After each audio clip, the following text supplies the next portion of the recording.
Good morning, 7th class. This is your English class. I hope you are safe at your places. So, students, today we are going to start with chapter 7, The Dream of Gold.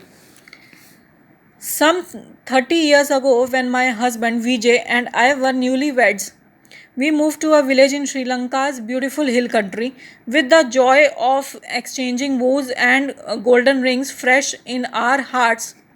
Vijay and I began to set up our first home together. Our love was strong, but we had no way of knowing that we would soon discover its true power. कुछ 30 साल पहले की बात है. मैं अपने husband विजय के साथ जो है श्रीलंका के एक विलेज में ब्यूटीफुल जो एक हिल कंट्री है श्रीलंका, वहाँ पर शिफ्ट हुई. हमने शादी की और गोल्डन रिंग एक्सचेंज की. उसके बाद मैं अपने हस्बैंड के साथ यहाँ पर एक घर बनाने के लिए आ गई और हमें नहीं पता था कि हमारा प्यार इतना स्ट्रॉन्ग है. ये हमें इसकी ट्रू पावर एक दिन पता चली. वो स्टोरी क्या है अब हम पढ़ेंगे. At that time the village had neither running water nor electricity, so wells supplied fresh water while kerosene lamps and candles provided light. Every day I walked across the small emerald paddy field that separated our house from the well and filled a basin with water so that my husband could wash off the dust of the day's labors. और उस time की बात है कि उस village में ना तो कोई रनिंग वाटर हुआ करता था, ना इलेक्ट्रिसिटी हुआ करती थी. और जो वेल हैं, जो मतलब कुएं हैं, वहीं से फ्रेश वाटर आता था. हमें वो बकेट से लेने पड़ता था. केरोसिन लैंप हमें जला के या कैंडल जला के हमें लाइट मिलती थी. और हर दिन की ये बात है कि हमें एक पैडी फील्ड यानी कि एक राइस फील्ड से हमें गुजरना पड़ता था.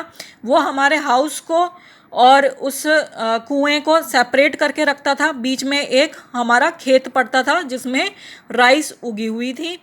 और वहाँ पे मैंने एक बेसिन, जो वॉश बेसिन होता है, उसको फिल करके रखा हुआ था ताकि जब भी मेरा हस्बैंड जो है वो बाहर से आए तो वो वहाँ पे हैंड वॉश कर सके.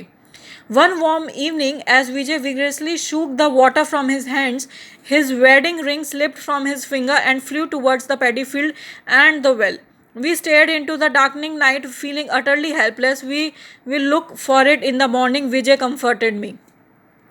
और एक शाम की बात है कि जब विजय जो हैं वो वाटर ले रहे थे वेल में से, यानी कि कुएं में से जब वो पानी निकाल रहे थे, तो उनकी जो वेडिंग रिंग है वो या तो उस खेत में गिर गई, जो वो राइस फील्ड थी उसमें गिर गई, या फिर वो कुएं में गिर गई. हमें अंधेर में पता नहीं चला कि वो एग्जैक्टली कहाँ गिरी है. और उसके बाद क्या हुआ कि हम उस रात को ढूंढने लगे, लेकिन हमें वो अंधेरे में कहीं भी नहीं दिखी. और फिर उसके बाद मेरे हस्बैंड ने कहा कि हम इसको सुबह सूरज की रोशनी में ढूंढेंगे, शायद सुबह मिल सके. Many people say it bad luck to lose a wedding ring, and although I am not superstitious, I retired from that night with a troubled heart. Vijay fell asleep after we said our evening prayers, but it wasn't until midnight that I finally blew out the candle. और काफ़ी लोग कहते हैं कि जब आप अपनी wedding ring जो है वो खो देते हो तो ये बहुत ही अपशगुन माना जाता है. लेकिन मैं जो है इस सुपरस्टिशियस चीज़ों में विश्वास नहीं करती थी. और फिर उसके बाद मैं भी अपने हस्बैंड के साथ आ गई थी, अपने घर की तरफ आने लग गई थी. जब हमने अपनी शाम की जो है पूजा कर ली थी, उसके बाद हम सोने चले गए. और शायद रात की मतलब मिडनाइट यानी कि 12 भी नहीं बजे होंगे, और मैंने उससे पहले कैंडल ब्लो कर ली, यानी मैंने कैंडल जला ली.